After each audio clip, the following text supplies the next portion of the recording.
ഇന്ന് നമ്മൾ കാണാൻ പോകുന്ന വേറൊരു കണക്ടറാണ് ഇൻ അഡീഷൻ ടു.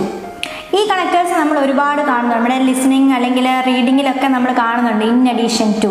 അതേപോലെ തന്നെ റൈറ്റിങ്ങിലും നമ്മൾ യൂസ് ചെയ്യുന്നുണ്ട്. അപ്പോൾ ഇതിൻ്റെ മീനിങ് പറയുന്നത് ഇത് കൂടാതെ അല്ലെങ്കിൽ ഇതോടൊപ്പം എന്നുള്ളൊരു മീനിങ് ആണ് വരുന്നത്. അതായത് നമുക്ക് രണ്ടിൽ കൂടുതൽ കാര്യങ്ങൾ പറയണമെങ്കിൽ നമുക്ക് യൂസ് ചെയ്യാം. 3 കാര്യങ്ങളൊക്കെ ഒരു സെൻറ്റൻസ് ആക്കി പറയണമെങ്കിൽ നമുക്ക് യൂസ് ചെയ്യാൻ പറ്റുന്ന ഒരു നല്ലൊരു കണക്ടറാണ് ഇൻ അഡീഷൻ ടു.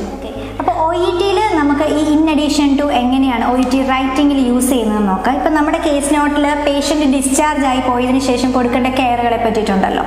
അപ്പോൾ നമ്മൾ എന്തൊക്കെയാണ് കൊടുക്കേണ്ടത്, അപ്പോൾ സ്റ്റേറ്റ്മെൻ്റ് ആയിട്ട് തന്നിട്ടുണ്ട്. അപ്പോൾ ഒന്നാമത്തെ